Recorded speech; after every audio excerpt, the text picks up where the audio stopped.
¿Se ven mis diapositivas? Sí, doctor. El audio también está bien, ¿no? Sí, doctor. Gracias. Bueno, quedamos en la parte esta inflamatoria de la que tenemos que hablar, referente a las enfermedades inflamatorias del colon. Y bueno, o sea, aquí en esta imagen vemos cómo existe algún tipo de inflamación y alteración a nivel de lo que viene a ser el intestino grueso, ¿no?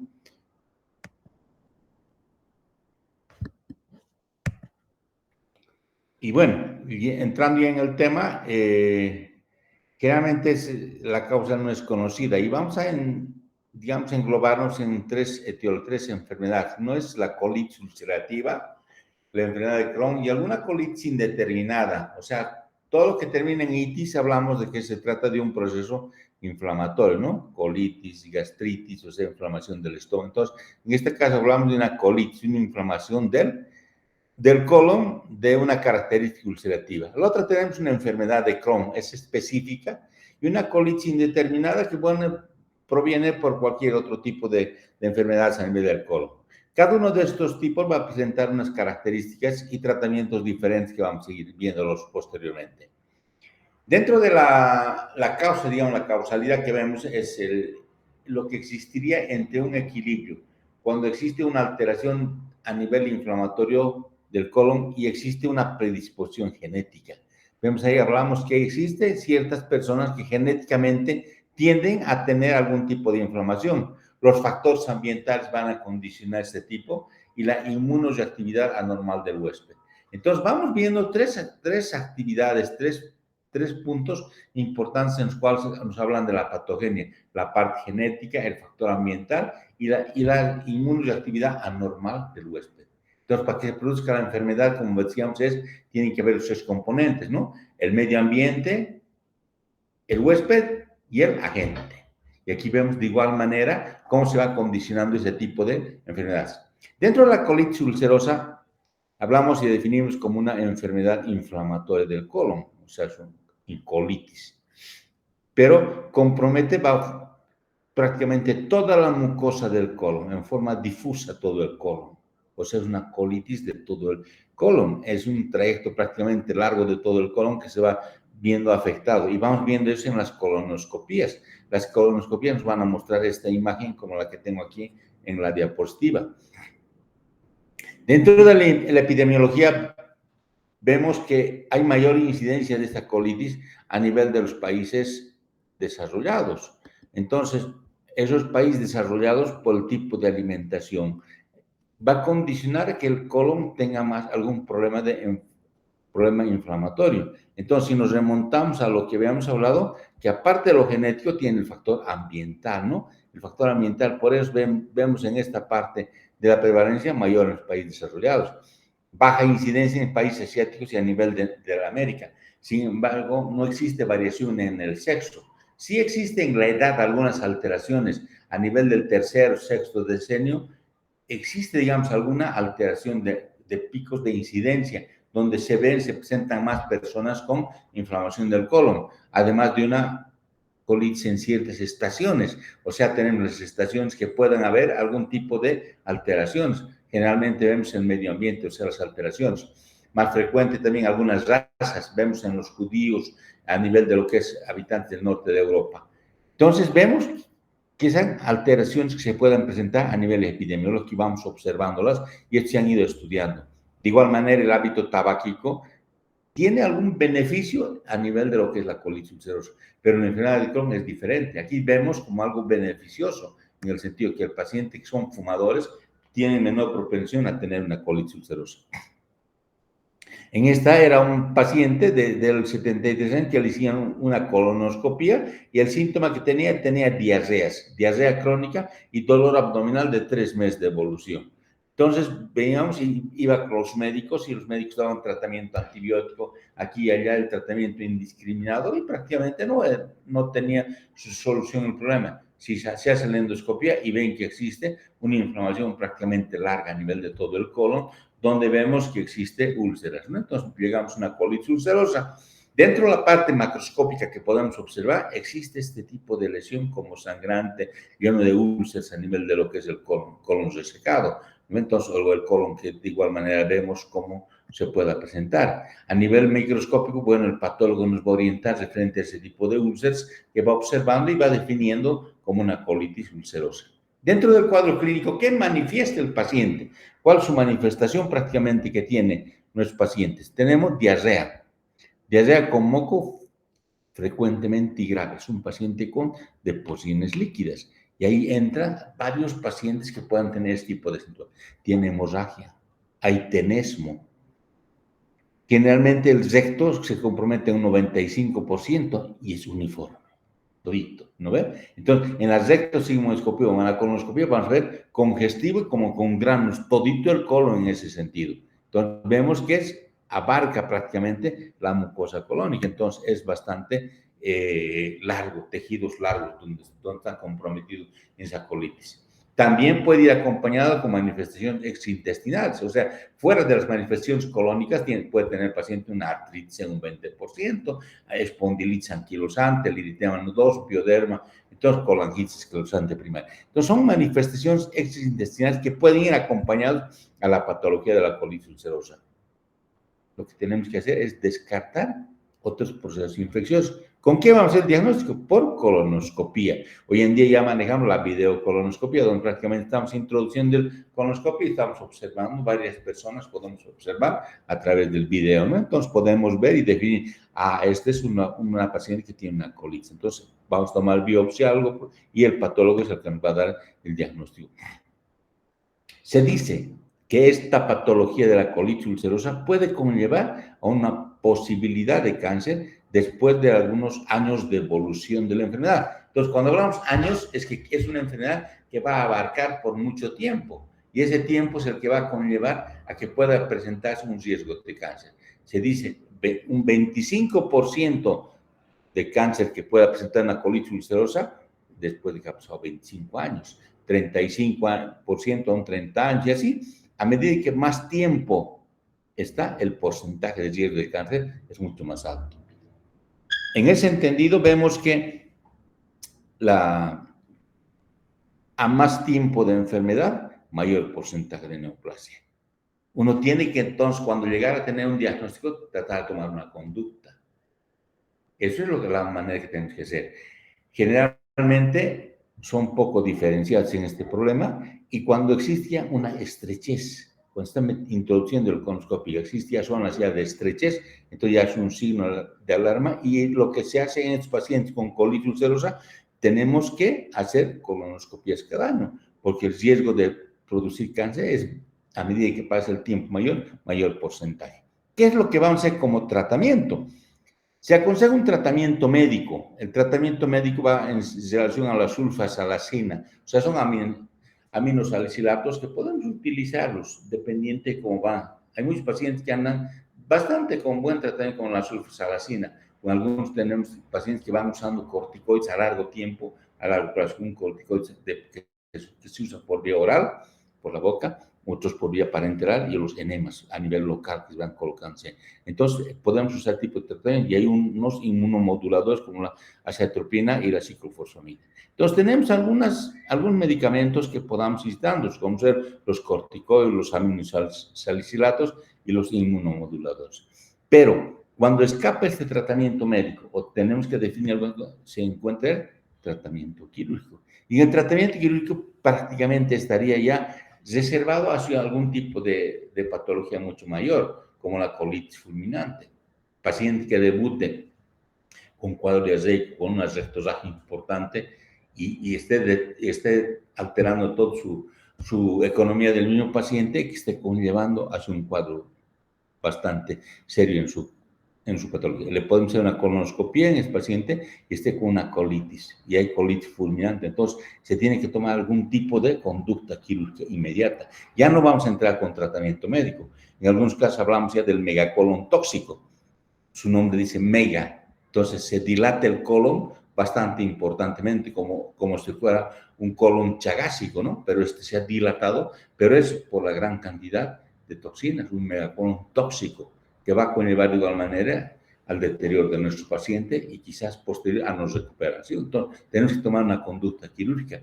Una enfermedad que no es controlable, esta colitis ulcerosa, que el paciente presenta diarreas en forma repetitiva y que está alterando ya su estado general del paciente, y vemos que la diarrea es incontrolable, entonces es una enfermedad que no vamos a poder controlar con el tratamiento médico que tenemos. O aquel que ha pasado muchos años en los cuales ya tienen 25, 30 años de enfermedad y que van tomándose biopsias y encuentran displasias. La displasia vemos que está cambiando el epitelio, metaplasia, displasia, y la displasia van viendo que puede ser un carcinoma. Entonces, esos pacientes tendrían que someterse a tratamiento quirúrgico. O un paciente sangrando masivamente, que vaya al baño y prácticamente esté perdiendo bastante cantidad de sangre. Entonces, son pacientes en los cuales estaríamos indicados el tratamiento quirúrgico. O sea, vamos viendo que el cuadro de la colitis ulcerosa que está durante bastante tiempo puede conllevar a un cuadro en el cual sea incontrolable y tengamos que someterlo a intervención quirúrgica, aparte de las complicaciones de la colitis fulminante, el megacolon tóxico, que esté avanzando un cuadro de displasia con una hemorragia masiva, ¿no? Entonces, a estos casos sí vamos a tomar un tratamiento quirúrgico. ¿Qué es lo que vamos a hacer? Entonces, vamos a ir directamente con la enfermedad de Crohn y de eso hablamos totalmente. Entonces, el tratamiento médico ya escapa. La enfermedad de Crohn es un proceso inflamatorio discontinuo con zonas afectadas y separadas ampliamente. Su nombre dice, puede afectar cualquier punto del aparato digestivo. Se dice que puede haber en el intestino delgado, en el intestino grueso o también en ambos. Es idiopático y más frecuente a nivel de la parte Norteamérica, Escocia, Inglaterra. Generalmente es más frecuente en mujeres, en las razas caucásicas, los judíos. Aquí habla de los refracterábicos, tabaco y los anticonceptivos orales aumentarían el riesgo de padecer. O sea, el paciente o la paciente que tiene un hábito tabáquico o usa anticonceptivos podría tener una predisposición más a tener una enfermedad de Crohn. Entonces, la enfermedad de Crohn, vamos a ver en este estudio patológico, decíamos, ¿no? Que como la definición acá, vemos proceso inflamatorio discontinuo. La colitis ulcerosa es continuo, la diferencia es, bueno, en la colitis ulcerosa es continuo todo el colon, en este es discontinuo. Las zonas están afectadas y separadas ampliamente por tejido normal. Entonces, hay zonas enfermas y hay zonas de tejido normal. Y esto es lo que se observa a nivel de la anatomía patológica. Y vemos acá, por ejemplo, aquí hay una zona, aquí en esta se ve claramente. Esta es una zona enferma, todito una zona enferma que está como úlcera, pero estas otras son zonas normales. Entonces, tenemos zonas enfermas y zonas anormales. Entonces, esa es la apariencia macroscópica de lo que está viéndose. Lo que se ve en este estudio patológico, vemos como el tejido, la mucosa a nivel del colon, ahí tiene mucosa normal y tiene mucosa anormal. A nivel de la microscopía, de igual manera, el patólogo va a mostrar ese tipo de alteración de las zonas que se encuentran afectadas y las zonas normales. Dentro de la clínica que vemos es la tríada clásica. La tríada clásica del paciente con una enfermedad de Crohn, tenemos dolor abdominal, diarrea y pérdida de peso. Cuando tenemos un paciente con diarrea continua y pérdida de peso, hay que pensar en patologías, a veces no pensamos en Crohn, sino en otro tipo de enfermedades, ¿no? Que puedan tener algún problema de tuberculosis, un problema diríamos, a nivel de las enfermedades de contagio, por ejemplo, pacientes que tienen SIDA. Entonces, vamos viendo aquellos pacientes que tienen. Entonces, tenemos que ver, ¿y qué deben ser? Debe ser una endoscopía. El paciente es anoréxico y vamos a encontrar fiebre con úlceras lactosa a nivel de la boca. En la región perineal podemos encontrar fisuras, fístulas. Eso es lo que vamos observando a nivel de la colonoscopía. Pero lo más importante es que vamos a encontrar zonas que estén enfermas y zonas sanas, zonas enfermas y zonas sanas. Entonces, ¿cuál es la complicación? Es que esas zonas enfermas pueden cesarse, pueden obstruirse, pueden tapar el tránsito intestinal y condicionar obstrucción intestinal. Entonces, ahí tenemos un cuadro oclusivo. Algo está condicionando, porque esa parte enferma va a hacer que automáticamente se ponga mucho más rígida, más dura y vaya disminuyendo el diámetro de la luz intestinal y nos lleve a una oclusión intestinal. De igual manera, esta misma zona puede perforarse o puede formarse un absceso dentro del abdomen en la mencionada zona. Entonces, son complicaciones que podamos observar en este caso, a esta diarrea crónica, el dolor abdominal y la baja de peso. El paciente que presente esas cosas puede conllevarnos a un cuadro oclusivo. Ya con diarrea permanentemente. ¿Cuál será el tratamiento? Tenemos que hacer una colonoscopia, toma de biopsia. Y en ese sentido vamos a encontrar que podríamos haber algún tipo de patología especial y ahí no tenemos que dejar de pensar en una enfermedad de Crohn, una tuberculosis, una colitis ulcerosa, pero la colitis ulcerosa nos va a dar una patología bien una clínica clara y también a nivel endoscópico, que va a ser toda prácticamente el colon con úlceras. En vez de esta, hay zonas enfermas y las otras zonas son sanas, ¿no? De igual manera, vamos a ver que los riesgos de cáncer va a aumentar, va a haber una alteración. Y igual como la colitis ulcerosa, la enfermedad de Crohn tiene manifestaciones extraintestinales. Tenemos el eritema nodoso, el pioderma gangrenoso, la uveitis, artritis, estomatitis. Entonces, cada una de estas manifestaciones también pueden presentarse juntamente con esta enfermedad. Pacientes que tengan, por decirte, un problema de artritis, pueden sospechar que puedan conllevar este tipo de patología.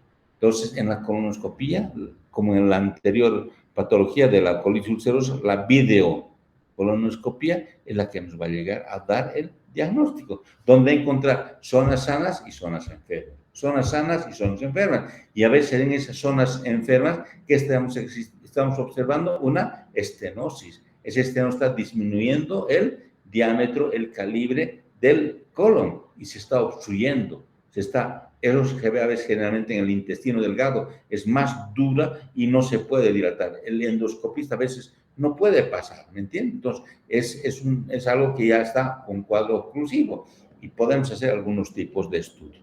Entonces, el proceso inflamatorio empieza directamente en ese sentido y podemos hacer un tránsito intestinal. En el tránsito intestinal, ¿cómo vemos? Vemos zonas, por ejemplo, se está llenando del contraste que es el vario y vemos zonas que están totalmente estrechas, están totalmente obstruidas. Entonces está obstruyendo y este paciente ahí tiene alteraciones. ¿Y qué hacemos nosotros a veces en una resección de intestino y una anastomosis? Resecamos intestino y anastomosis. ¿Qué estamos haciendo? Estamos cortándolo pedazo por pedazo, y no. Hoy en día se plantea la estructuroplastía, ¿no ve? Entonces es lo que podemos hacer. Entonces se corta en sentido, aquí está de igual manera otras zonas estenóticas que podemos encontrar, entonces se corta el colon o el intestino, entonces en forma longitudinal como viene y se hace la sutura en forma horizontal. ¿Qué estamos haciendo? Estamos ampliando. Eso se conoce con el nombre de estructuroplastía. Estamos mejorando el paso a nivel del intermedio del contenido intestinal a través de una cirugía. Aquí estamos viendo cómo se está estenosando. Existen las paredes del intestino que están totalmente gruesas, prácticamente rígidas, están obstruyendo. ¿Qué hacíamos? Resecamos el segmento y cada vez vamos a ver en un intestino corto. Podemos resecar bastante tamaño. Entonces, vemos que el paciente va a quedar con un intestino corto. Y para evitar eso, entonces hacemos el corte en forma sentido longitudinal y la sutura la hacemos en forma horizontal. Y estamos ampliando, ese es el tratamiento. Dentro de la enfermedad de Crohn, un tratamiento específico a esta enfermedad no existe. O sea, no hay un tratamiento. Solo hay medidas de sostén, como habíamos dicho, referente a la colitis ulcerosa, como los aminsalicilatos, la salicilato sulfapiridina, los corticoides y la cetiopina. De igual manera, como la otra, podemos tener como medidas de sostén, como tratamiento médico que se puede ver, pero un tratamiento específico no existe para la enfermedad de Crohn. Entonces, dentro de este tratamiento, lo que habíamos indicado, ¿no? Los aminosalicilatos, los corticoides, inmunomoduladores, y hoy en día se habla de un anticuerpos monoclonales para este tipo de enfermedad, como infliximab. Pero todo es un tratamiento médico que a veces nos reservamos y conllevamos a este tratamiento cuando el cuadro va a un cuadro oclusivo. En el cuadro oclusivo, ¿qué es lo que planteamos? Es la estructuroplastía.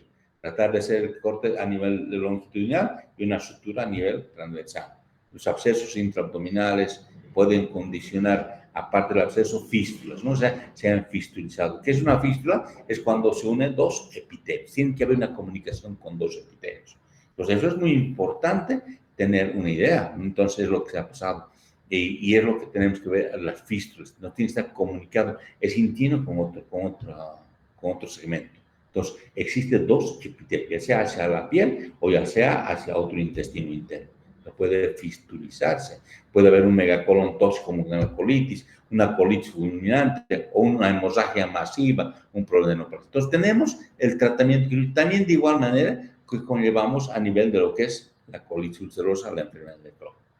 Entonces, hablamos de enfermedad de Crohn cuando el recto está indemne en el colon. Entonces, ahí podemos plantear cuando el recto está sanito, entonces podemos ver colectomías parciales o colectomía total. Como hemos hablado al inicio, el colon es un órgano bastante importante, pero se puede prescindir. Prescindir en el sentido de que se puede resecar y el paciente va a tolerar perfectamente su vida. O sea, por eso hablamos de colectomías tanto parciales, colectomía derecha, colectomía izquierda o colectomías totales con anastomos. Anastomos del colon al recto o del ilion al recto.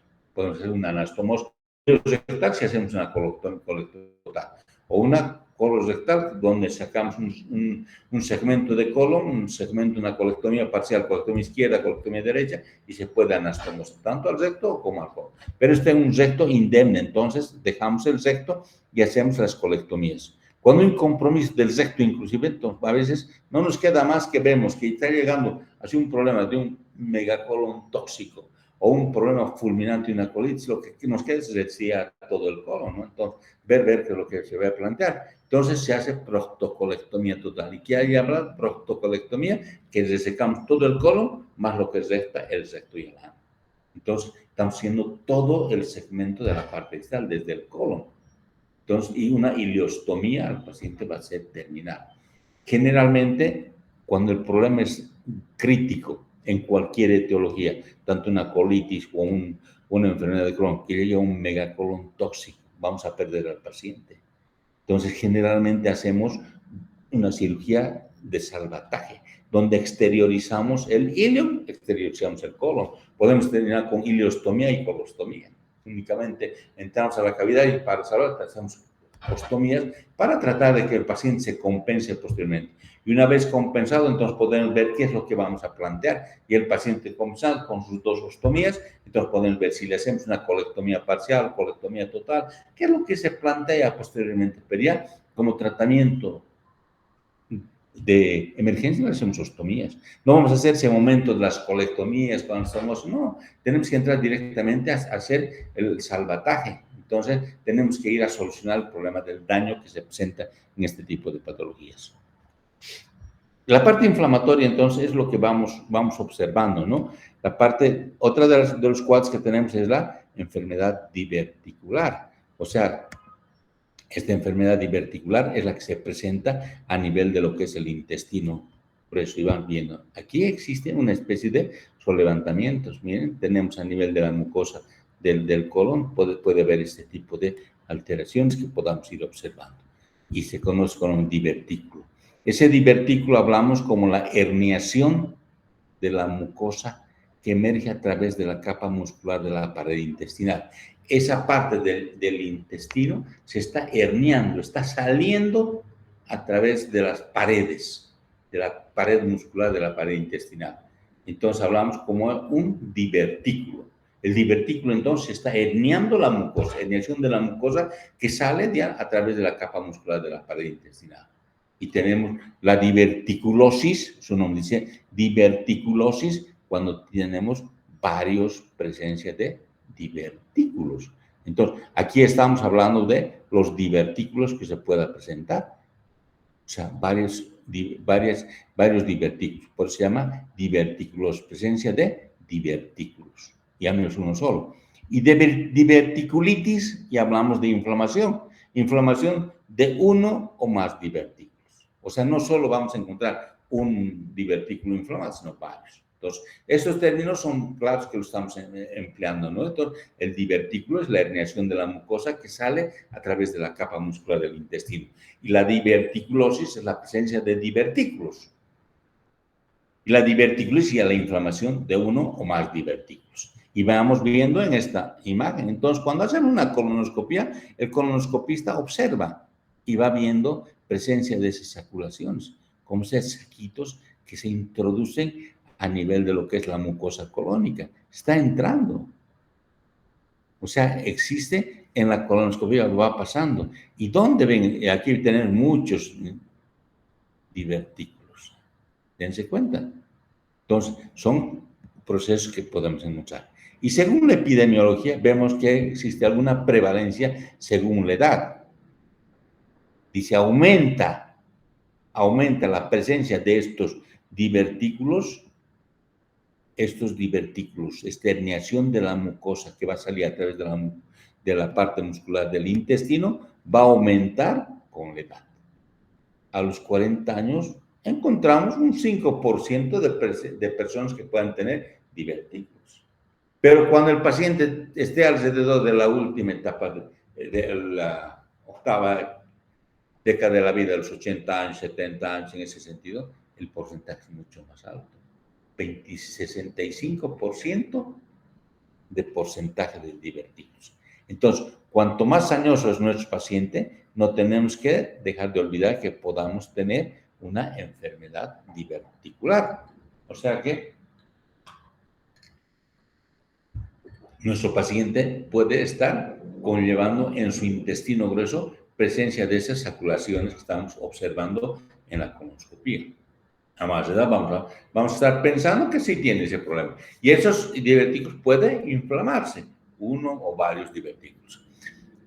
Según eso es la edad, según el género, entonces vamos viendo sexo masculino y femenino. Se dice, ¿no?, que a menores de los 50 años es más común en los hombres. Entonces, a menores de 50 años. Pero los mayores de 70 años es más común en las mujeres. Y se ve que entre el 50 también hay una predisposición mayor en el sexo femenino. Entonces vamos viendo que el sexo femenino tiene mayor predisposición, mayor preponderancia de presentar este tipo de enfermedad, de la enfermedad diverticular, en edades avanzadas. Mayor edad y mayor presencia de enfermedad diverticular. Dentro de los factores, ¿qué es lo que condiciona que exista esta alteración a nivel del colon? A ver, que existe esta herniación de la mucosa. ¿Por qué se hernia esa mucosa del colon? ¿Por qué emerge? ¿Por qué sale? ¿Por qué se produce estas saculaciones? ¿Cuál es la causa más que todo? Y vamos como respuesta a los aspectos multifactoriales. Dice, no es una sola causa, son varios factores. Uno de ellos es la dieta pobre en fibra. Entonces, si el paciente come una dieta pobre en fibra, ¿qué va a condicionar? Va a condicionar un estreñimiento, generalmente. O sea, sus depósitos no van a ser tan mal, porque sabemos que la dieta, cuando tiene bastante fibra, el bolo fecal va a ser mayor. Y si es un bolo fecal mayor, va a tener un buen desempeño de la cantidad de desechos que puede presentar el paciente.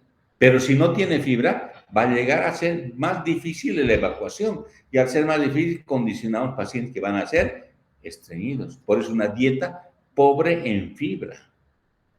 Tenemos que ver en estos pacientes que la dieta tendría que ser balanceada. Por eso es muy importante, y cuando acuden a las consultas hay que explicarles que debe alimentarse, que debe comer casi en su alimentación diaria, tanto el almuerzo y la cena, tiene que tener la mitad del compra, prácticamente tiene que ser verdura, fruta. Ahí estamos condicionando la fibra.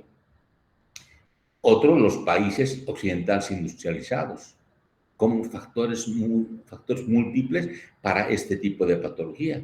¿Por qué? Porque en los países industrializados generalmente los pacientes que van allá van a comer comida ya preparada, comida de fácil digestión, comida comprada. Porque los países occidentales industrializados tienden a ir a alimentarse de otro tipo, no tienen esa predisposición. ¿Cómo eran nuestros campos, las personas? Tenían mucho más tiempo de longevidad, tenían un problema y no se veía tanto tipo de patología. ¿Por qué? Porque otro tipo era la alimentación.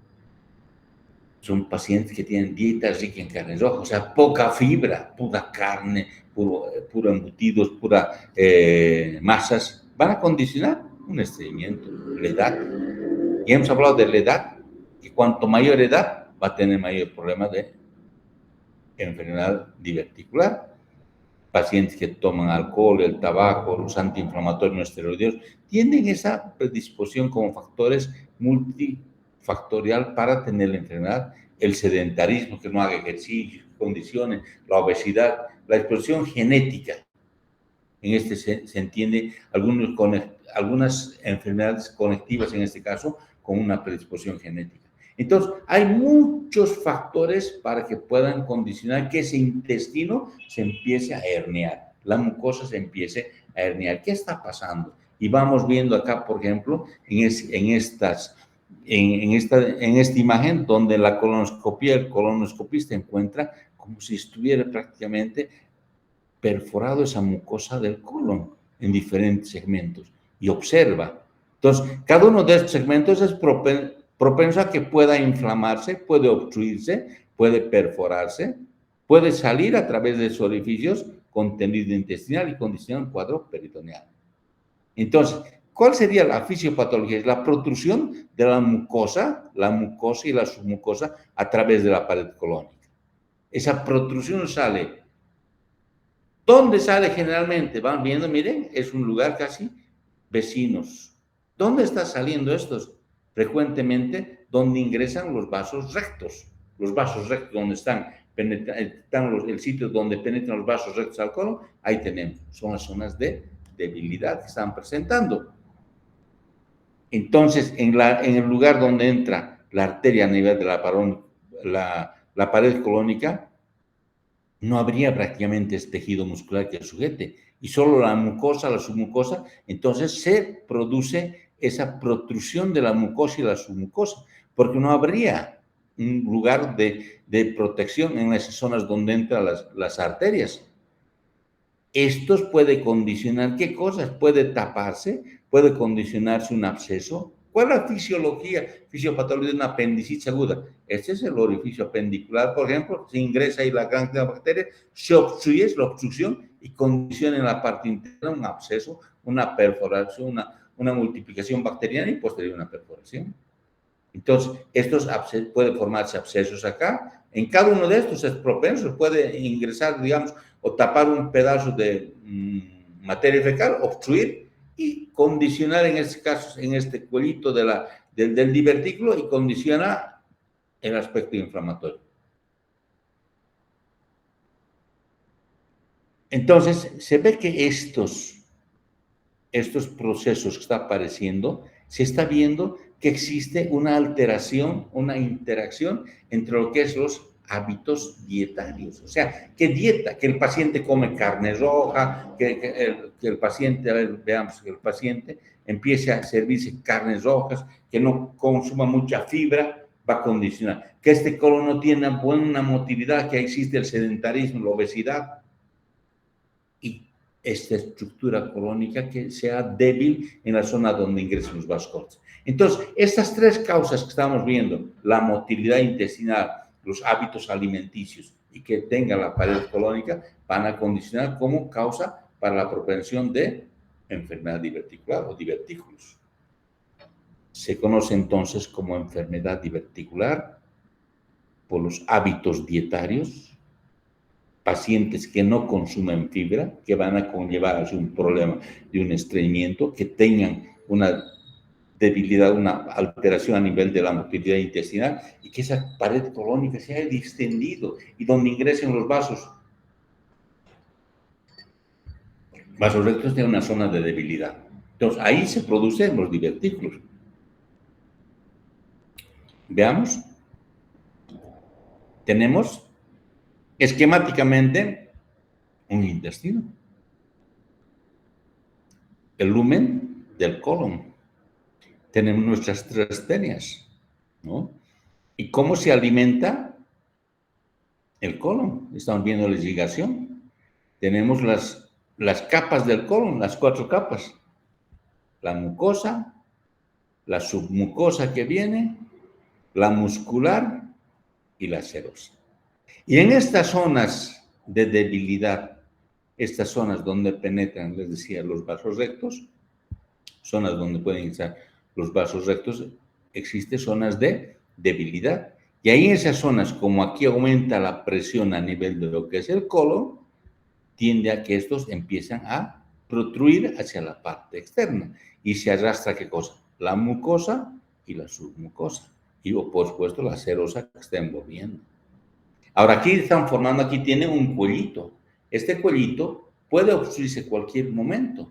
Un pedazo, algo del intestino puede ir a obstruir y acá adentro se produce una fermentación bacteriana, produciendo un cuadro infeccioso y al final de cuentas tiende a perforarse, lo que sucede con una apendicitis aguda. Entonces tenemos las partes de lo que podría condicionar. Este es esquemáticamente para que podamos entender el divertículo, donde ingresan los vasos rectos prácticamente, y en las zonas de debilidad. Aumenta la presión a nivel colónico y va haciendo la protrusión de la mucosa y la submucosa en las zonas de debilidad. Tenemos las capas del colon, ¿no? Entonces, ahí es donde se produce.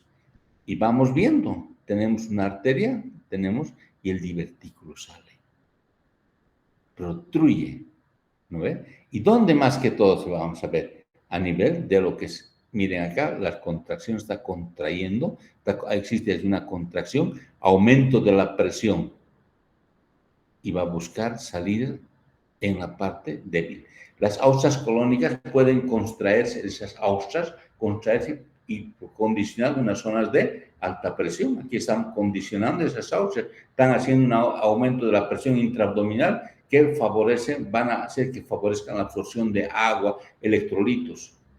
Pero cuando hay baja ingesta de fibra, entonces no hay buena resistencia, o sea, prácticamente son fáciles que puedan producir herniación. Entonces, ¿y dónde va a producir? En los sitios de ingreso de los vasos, ¿no? Entonces, eso es lo que se va observando. Entonces, vamos viendo cómo aumentaría la presión. Está haciendo una contracción a nivel de lo que es las ausas. Las ausas colónicas están contrayendo fuertemente. Esta contracción está aumentando la presión a nivel de la parte del intestino, está contrayendo las ausas. Y estas ausas está condicionando que existe zonas de debilidad donde ingresan los vasos rectos. Aquí está, zonas de ingreso de los vasos y ¡pap! Está emergiendo por ahí esta protrusión, lo que es la mucosa y la submucosa, ¿no? En esa zona. Entonces, la presencia de divertículos en el colon, siendo por definición asintomáticos en todos los pacientes. Hacemos una colonoscopía o hacemos, digamos, un colon por enema donde vamos a poder observar las placas radiográficas, entonces introducimos en medio de contraste y sacamos las radiografías y vamos a ver divertículos en el colon. Entonces, generalmente son asintomáticos, observando que había tenido el paciente divertículos y eso no tiene ningún tipo de sintomatología. Aproximadamente el 20% de esos individuos, de los divertículos de colon, van a presentar algún tipo de síntoma. O sea, no prácticamente tienen síntomas todos, entonces generalmente son asintomáticos. Pero un 20% de esas personas que tienen diverticulosis, o sea, enfermedad diverticular, podrían presentar algún tipo de alteración con esta enfermedad. Y hablamos de la diverticulitis, la inflamación del divertículo. Es producto de que un divertículo se inflama y se puede hacer una perforación pequeñísima, microperforación como hablamos, o una perforación grande de la pared que puede avanzar hasta las estructuras vecinas. ¿Qué pasa con un apéndice, por ejemplo? Se puede perforar. Cuando vemos ya existen las etapas de la apendicitis, cuando hablamos de apendicitis, empieza a haber alteraciones a nivel de lo que es el apéndice. De igual manera, en este divertículo empieza a haber alteración y puede haber microperforaciones o macroperforaciones que pueden extender hasta las estructuras vecinas. ¿A qué es secundario esto? A que a nivel del cuello del divertículo existe una alteración ya de la mucosa, se esté alterando, se esté existiendo bien cambios inflamatorios a nivel local y después puede condicionar esa diseminación a nivel de la parte local, haciendo peritonitis localizada o una peritonitis generalizada por la perforación. Entonces, ya hablamos de diverticulitis. Es cuando se produce el complejo de la obstrucción, proceso obstructivo a nivel del cuello diverticular y en la parte interna empieza a haber algún tipo de crecimiento bacteriano. Eso va a ir creciendo, aumentando y va a empezar a sentir el paciente dolor, ¿no? Es lo que nosotros a veces hablamos y decimos, la apendicitis aguda del lado izquierdo. En la fosa ilíaca derecha tenemos la apéndice, pero generalmente tienen toda esa sintomatología a nivel de fosa ilíaca izquierda. Entonces hablamos de una apendicitis aguda de la izquierda y pensemos en una diverticulitis, que el paciente sea obstruido, haya tenido un cuadro obstructivo a nivel del cuello, la mucosa se haya alterado y existe un crecimiento bacteriano dentro del divertículo que va a condicionar una microperforación o una perforación grande. Podría ser una peritonitis localizada o una peritonitis generalizada. Entonces, vemos estas imágenes, se las observa a nivel del colon, generalmente izquierdo. Cuando hacemos un colon por enema, introducimos el contraste por el ano, viene, se dibuja el recto y empieza a ver el sigmoides. Y vamos observando, vean, las zonas de debilidad, donde ingresan generalmente los vasos rectos. Y ahí es donde se presenta el divertículo. Y vean acá, por ejemplo, en esta imagen, un divertículo limpiecito que no tiene más nada. Tiene el cuello y de la parte que se ha dilatado, prácticamente que ha protruido la mucosa y la submucosa. Y aquí, cuando se produce una diverticulitis, se ha obstruido el cuello y condiciona que esa materia fecal o lo que tenga en la parte interna haya condicionado una inflamación de ese divertículo. Y el paciente va a debutar con ¿qué? Con dolor. Y ese dolor va a seguir avanzando hasta que pueda producir una microperforación o una macroperforación. Entonces, a veces operamos un cuadro abdominal y nos encontramos que había sido una diverticulitis, ¿no? Entonces, dentro de esa diverticulosis, que es la enfermedad, puede haber un cuadro que no sea complicado, como hemos dicho, son asintomáticos. Son pacientes que no son síntomas, no tienen síntomas, pero aquellos que tienen síntomas, entonces tenemos un 20%, alrededor del 20%. En esos pacientes, entonces, que presentan los divertículos que están asintomáticos, son casi un 80%. Y pueden tener algún síntoma inesperado, alguna vez un dolorcito, algún tipo de molestia, pero son pacientes que no tienen generalmente síntomas. En vez, aquellos pacientes que tienen problemas ya síntomas, o sea, hablamos de una enfermedad diverticular complicada, una diverticulitis, hablamos de un 10 hasta un 25%. Entonces, una hemorragia que puede tener el paciente, una colitis segmental. Entonces, ahí hablamos ya de la enfermedad inflamatoria del colon, la hemorragia que pueda presentarse en un porcentaje del 5 al 15%, o una colitis segmentaria asociada a una diverticulitis. Ya estamos hablando de una inflamación del colon, igual como hablábamos en estos casos de la enfermedad de Crohn, la colitis ulcerativa, en este caso son colitis segmentaria, pero está asociada ¿a qué? A una diverticulitis. Entonces, juntamente con esa enfermedad inflamatoria del colon, también encontramos que había tenido divertículos. Entonces, eso es lo que conlleva a una complicación de esta enfermedad diverticular, de la presencia de divertículos. Un paciente puede tener divertículos y al hacer un colon por enema observamos los divertículos. Generalmente no tiene síntomas alrededor de un 80% o se puede complicar con un cuadro inflamatorio en un 20%. En ese tipo, los complicados van a tener síntomas. Puede haber síntomas inespecíficos, síntomas de algún tipo de dolor en fosa ilíaca izquierda, generalmente, como les decía, la apendicitis aguda izquierda, y puede tener también estos pacientes un cuadro de diverticulitis. Se ha inflamado el divertículo, haya producido esas microperforaciones, algunos tipos que vamos a avanzar, o en algunos casos debute con una hemorragia, esté sangrando. Entonces el paciente está sangrando, le hacemos una colonoscopia y el endoscopista encuentra y dice, no, está sangrando un divertículo. Entonces tenemos una hemorragia diverticular. Tratará de hacer hemostasis y si no va a hacer hemostasis se va a perforar. Entonces tendrá o encontrar igualmente, hay un segmento de colon que está inflamado. Entonces pensar, ¿será una enfermedad de Crohn? ¿Será una colitis ulcerativa? No, está asociada a divertículos.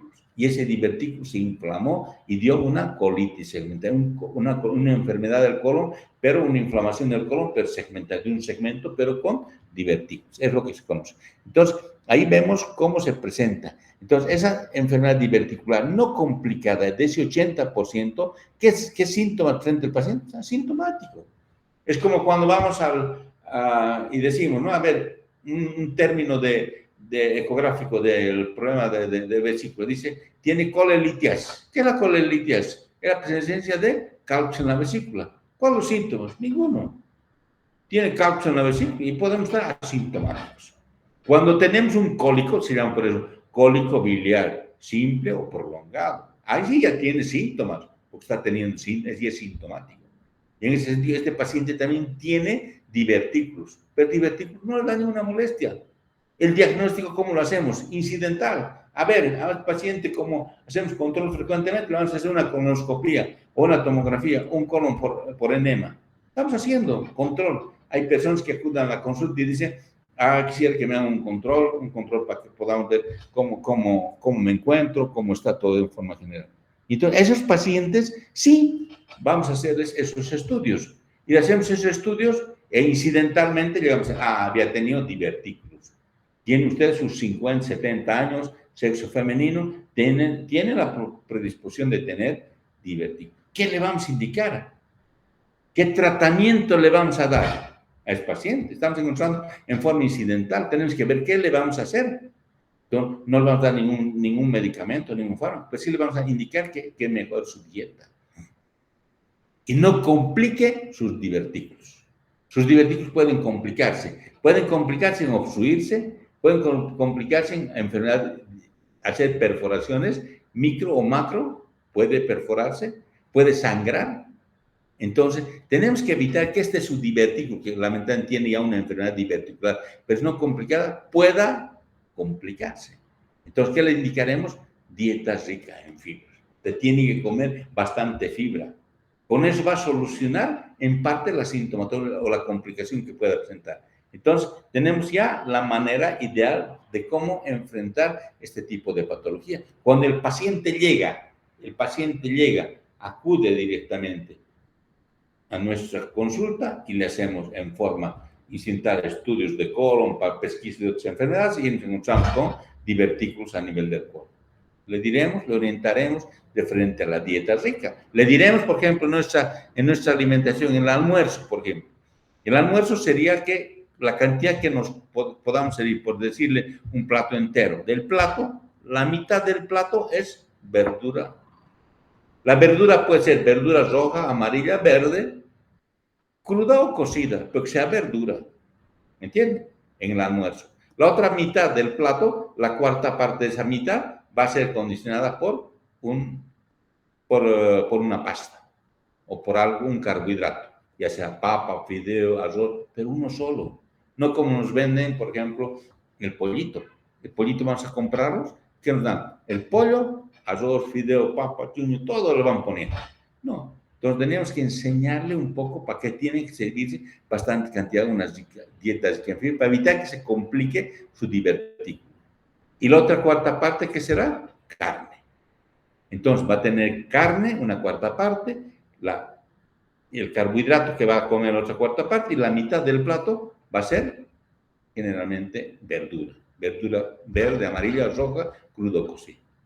La cena, ¿cómo estará condicionada? La cena es muy importante, es decir, no tiene que servirse. Mucha gente dice, no, ya no comemos nada, solamente un cafecito y un pancito y nada más. Está haciendo más daño en ese sentido. Si tiene un problema gástrico, va a aumentar sus problemas, porque no es factible. Es preferir que se sirva. Que se sirva un plato, el plato sea de cualquier tamaño. La mitad de lo que coma debe ser verdura. Verdura amarilla, verde o roja, crudo o cocido. Y la otra mitad carne. Nos está dando proteína, carne con verdura. Ahí ya no vemos los carbohidratos en la cena. Y va a ir muy bien, va a tener buena digestión, va a avanzar y va a tener un buen bolo fecal. Ese bolo fecal va a condicionar que no esté estreñido y va a condicionar que no se complique su enfermedad diverticular. No esté con síntomas en ese sentido. Va a avanzar, va a vivir tranquilamente, pero la cantidad de divertículos ya se formaron y son las zonas de debilidad. Son zonas de debilidad porque aumentó la presión, como decimos en la parte fisiopatológica, aumentó la presión a nivel de las tónicas y condicionó dentro del lumen intestinal una presión intraluminal del colon y condiciona una salida, una protrusión de la mucosa y la submucosa en las zonas débiles que tiene. Las zonas débiles generalmente donde entran la parte de la parte de los rectos, la parte arterial, la parte que está alimentando. Ahí tenemos las zonas de debilidad. Y para que exista eso, tiene que haber una alteración a nivel de la motilidad del colon, tiene que haber una dieta alimenticia que esté prácticamente exenta o poco en fibras, y tercero, que existe debilidad de la pared. Entonces, hay colon son bastante dilatados. Un colon que estamos viendo, un megacolon, dólico, colon son largos, entonces son colonos que están alterados a nivel de su pared y que van a alterar prácticamente la presión a nivel intraluminal y va a llevar a condicionar esta enfermedad diverticular. La enfermedad diverticular con síntomas inespecíficos. ¿Puede tener alguna vez? Dolor cólico en fosa ilíaca izquierda. Lo que decíamos, es una apendicitis del lado izquierdo, ¿no? Entonces hablábamos que a veces viene y el paciente acude y dice, tengo un dolor en este lado. Si fuera en el lado derecho, quizás pensemos en una apendicitis aguda. En el lado izquierdo, no olvidemos por la edad y todo que ya sabemos del paciente, podría tener una enfermedad diverticular. Aumenta con las comidas. Estamos viendo esas comidas. Cuando va a defecar, igualmente, tiene algún tipo de dolor. El dolor cólico puede ser desencadenado por aumento de la ingesta de comidas, por exacerbación con la defecación y eliminación de gases. Entonces, va a eliminar gases y tiene dolor a nivel del dolor cólico en la fosa ilíaca izquierda. Entonces, no dejemos de pensar que también existe esta patología. La distensión abdominal obviamente se va a dilatar. Piensen, se dilata la parte del colon y va a hacer que ese anillo del divertículo se amplíe e ingrese algún tipo de alimento, de residuo fecal a nivel de lo que es el divertículo. Y puede condicionar problemas. Paciente que esté estreñido. El estreñimiento va a condicionar mayor presión intraluminal, va a tener más dolor, diarrea, puede tener diarreas, estreñimiento. No hay datos de dicción peritoneal porque no está complicado. Son síntomas inespecíficos. El paciente va a acudir únicamente con dolor, distensión abdominal, estreñimiento, diarrea, no hay dicción peritoneal. Entonces, pensemos que ese paciente tiene algún problema. Estudiémoslo y pidamos quizás un colon por enema. Y ahí podemos observar. Quizás nos encontramos con otro tipo de patología, pero es importante. ¿Cómo hacemos el diagnóstico clínicamente? Como estamos indicando, le podemos pedir una colonoscopía, un colon por enema, una tomografía, ecografía, calcoprotecnia fecal. Es un procedimiento que nos indica en este aspecto para definir todo este tipo de llegar a un diagnóstico. Son datos inespecíficos. No son específicos de que tenga el paciente una enfermedad diverticular. Con estos estudios podemos llegar a un diagnóstico. Y ya en eso diremos lo que habíamos hablado. Use prácticamente la rifaximina, que es un antibiótico que no se absorbe a nivel prácticamente a nivel, se absorbe a nivel de lo que es el tubo digestivo, la rifaximina. De igual manera, los aminosalizados, los probióticos, que pueden ayudarnos en el aspecto del tratamiento y lo más importante, la dieta rica en fibra. Eso es importantísimo para nuestros pacientes. Entonces, con todos esos datos podemos llegar a tener un cuadro ya de síntomas inespecíficos. Entonces, ese paciente que tiene alteración de un dolor abdominal con los trastornos de la evacuación, tanto diarrea, estreñimiento, puede ser que también tenga un síndrome de colon irritable, que decimos, ¿no ven? Entonces, generalmente son pacientes que tienen algún tipo de alteración colónica, ya sea en datos de estreñimiento, de diarrea, de dolores cólicos a nivel del lado izquierdo. Entonces, estudiaremos y le haremos estos estudios. Una colonoscopía, colon por enema, una tomografía, ecografía. Siempre tenemos que estudiar un paciente que presente estos síntomas inespecíficos y nos encontramos que pueda tener, digamos, un cuadro de una enfermedad diverticular.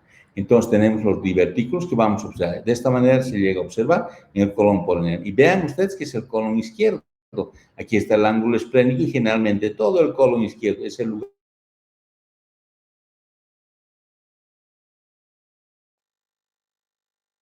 puede perforarse, puede sangrar. El endoscopista, cuando el endoscopista dice y encuentra de dónde está sangrando. Entonces, un divertículo puede sangrar, puede hacer una diverticulitis, una inflamación del divertículo, dar los síntomas que estamos indicando. Entonces, esta es la enfermedad diverticular, que tiene divertículos, pero son asintomáticos, no tiene nada.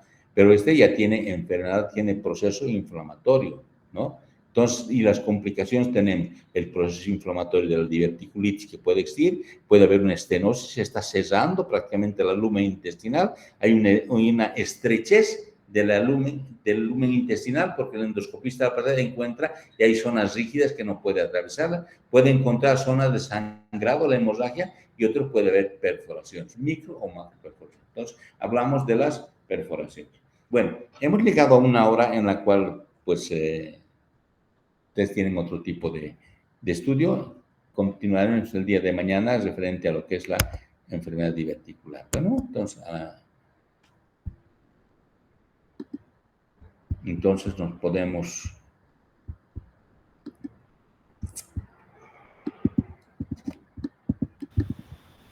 Bueno, les agradezco la permanencia en las clases.